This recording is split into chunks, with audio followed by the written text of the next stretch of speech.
ఆక్రమణలపై కొరడా ఝులిపిస్తున్నారు హైడ్రా కమిషనర్ రంగనాథ్. కబ్జాలకు గురైన చెరువులను పరిశీలిస్తున్నారు. రంగలాల్ కుంట చెరువును పరిశీలించిన రంగనాథ్ నిర్మాణ సంస్థ జయబేరికి నోటీసులు జారీ చేసింది.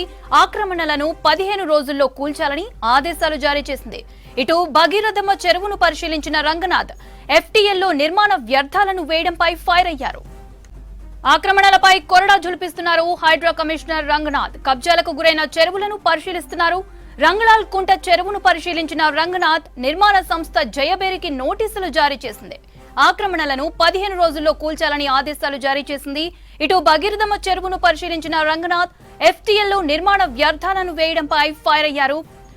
రైట్, ఇక మరిన్ని వివరాలు శ్రావణ్ అందిస్తారు. శ్రావణ్, జయబేరికి హైడ్రా నోటీసుల పైన అప్డేట్స్ ఏంటి? బాబు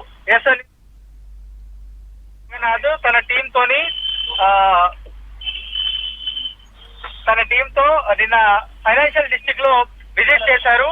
భగీరథ చెరువుతో పాటు రంగలాల్ కుంటను ఆయన విజిట్ చేసి ఆ చెరువుకు సంబంధించిన ఎఫ్టీఎల్ బఫర్ లో అక్రమ నిర్మాణాలు ఏమైనా వచ్చాయనేటువంటి అంశం పైన సుదీర్ఘంగా ఆయన అక్కడ ఉన్నటువంటి పాటు అధికారులను అడిగి తెలుసుకున్నారు. అక్కడి నుంచి వస్తున్నటువంటి ఫిర్యాదులు, గ్రౌండ్ లెవెల్ లో ఉన్నటువంటి పరిస్థితి, ఎవరైతే నిర్మాణాలు చేశారో వాళ్ళకి సంబంధించినటువంటి దానిపైన పూర్తి స్థాయిలో డీటెయిల్స్ తెలుసుకున్న తర్వాత జయబేరికి సంబంధించినటువంటి సంస్థ రంగలాల్ కుంటకి సంబంధించిన ఎఫ్టీఎల్ తో పాటు బఫర్ లో అక్రమ నిర్మాణాలు నిర్మించారని వాటిని కూల్చేయాలని ఆయన ఇన్స్ట్రక్షన్స్ ఇచ్చారు. ఒకవేళ వాళ్ళు కూల్చకపోతే 15 రోజుల తర్వాత నేనే ఫీల్డ్ మీదకి వచ్చి హైడ్రాకి సంబంధించినటువంటి జేసీబీలు ఆ గేటుని కూల్చేస్తాయని స్పష్టం చేసినటువంటి పరిస్థితి ఉన్నది. సో నిన్న ఆర్ఎఫ్ఐ తో పాటు ఇతర రెవెన్యూ, ఇరిగేషన్ కి సంబంధించినటువంటి అధికారులతో ఆయన గ్రౌండ్ లెవెల్ విజిట్ చేశారు. సో రాష్ట్ర ప్రభుత్వం ఇచ్చినటువంటి ఇన్స్ట్రక్షన్స్, హైడ్రా చేస్తున్నటువంటి యాక్టివిటీస్ పైన ఆంధ్రాను జనాల్లో చాలా ఎక్కువ నమ్మకం కూడా పెరుగుతుంది. దానికి అనుగుణంగానే ఫిర్యాదులు కూడా చాలా అధికంగా వస్తున్నాయి. ఆ ఫిర్యాదులను బట్టి సివియారిటీని బట్టి అంటే ముందుగా ఎఫ్టీఎల్ లో వచ్చినటువంటి అక్రమ నిర్మాణాలు వాటిపైన సుదీర్ఘంగా పరిశీలించడం, దాని తర్వాత బఫర్ లో వచ్చినటువంటి అక్రమ నిర్మాణం, ఇట్లా వరుసగా ఒకటి తర్వాత ఒకటి దృష్టి పెట్టి అక్రమ నిర్మాణాల పైన అయితే కొరడా ఝులిపిస్తున్నటువంటి పరిస్థితి కనిపిస్తుంది. సో జైబేరి అనేది చాలా పెద్ద సంస్థ, ఒక పెద్ద పొలిటీషియన్ తో పాటు ఫిలిం ఇండస్ట్రీకి సంబంధించినటువంటి ఒక పేరు మోసిన వ్యక్తి. ఆయనకు సంబంధించిన అక్రమ నిర్మాణాలు కూడా జరుగుతున్నాయి అనేది నిన్న హైడ్రా కమిషనర్ రంగనాథ్ ఫీల్డ్ కి వెళ్ళిన తర్వాత ఒక క్లారిటీ వచ్చింది. సో జైబేరి సంస్థకి సంబంధించిన వాళ్ళతో ఒక ఇన్స్ట్రక్షన్స్ ఇచ్చారు. 15 రోజుల్లో ఖచ్చితంగా ఏదైతే కాంపౌండ్ వాల్స్ తో పాటు గేట్స్ ఏవైతే నిర్మించారో వాటిని అన్నింటినీ కూడా పూర్తి స్థాయిలో తొలగించాలి. అవి అన్ని మేము వెరిఫై చేసిన తర్వాత ఎఫ్టీఎల్ లో బఫర్ లో వస్తుందని వెరిఫై చేసిన తర్వాతనే నేను ఈ అంశం చెప్తున్నా. 15 రోజుల తర్వాత నేనే ఫీల్డ్ విజిట్ కి వస్తా. ఒకవేళ ఫీల్డ్ విజిట్ కి వచ్చిన తర్వాత కూడా ఎట్లాంటి చేంజ్ ఇక్కడ లేకపోతే మాత్రం బుల్డోజర్లు దిగేటువంటి పరిస్థితి ఉంటుందని ఆయన ఇండైరెక్ట్ గా వార్నింగ్ ఇచ్చినట్టే చెప్పుకోవచ్చు. సో ఓవరాల్ గా ఇంకా రెగ్యులర్ గా ప్రతిరోజు 2 నుంచి 3 చెరువులను హైడ్రా కమిషనర్ రంగనాథ్ విజిట్ చేస్తా ఉన్నారు.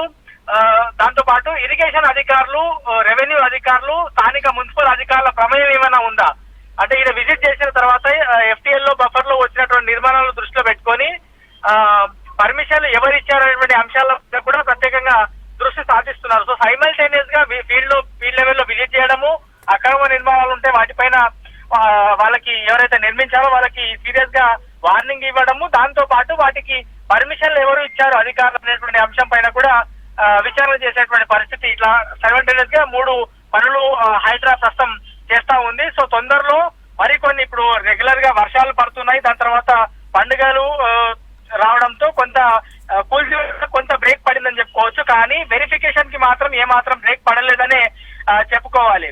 సో ఎందుకంటే హైడ్రా అంటే Hyderabad disaster response and asset production.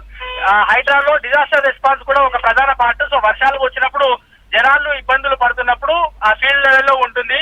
వరదలు వచ్చినప్పుడు లేకపోతే నీళ్లు స్టాగ్నేట్ అయినప్పుడు అది క్లియర్ చేసేటువంటి పని ఒక ప్రధాన టాస్క్. అది ఎట్లాంటి వరదలు కానీ ఎట్లాంటి డిజాస్టర్ లేకపోతే అసెట్ ప్రొడక్షన్ మీద పూర్తి స్థాయిలో హైడ్రా ఫోకస్ చేస్తుంది. ప్రస్తుతం డిజాస్టర్ మేనేజ్మెంట్ పైన హైడ్రా ఫోకస్ చేసింది. రాబోయే 2-3 రోజుల తర్వాత అంటే నెక్స్ట్ వీక్ నుంచి మళ్ళా కూల్చివేతల పైన సీరియస్ గా ముందుకు వెళ్లేటువంటి పరిస్థితులు ఉన్నాయి అనేది హైడ్రా కమిషనర్ రంగనాథ్ చేస్తున్నటువంటి ఫీల్డ్ విజిట్ చూస్తే అర్థమవుతుంది. సో ఓవరాల్ గా మాత్రం జయవేరికి అయితే వార్నింగ్ ఇచ్చారు. FTL లో వచ్చినటువంటి కమాండ్ వాళ్ళతో పాటు గేట్లను కూల్చివేయకపోతే 15 రోజుల్లో తనే ఫీల్డ్ విజిట్ కి వచ్చి కూల్ చేస్తానని చెప్పారు.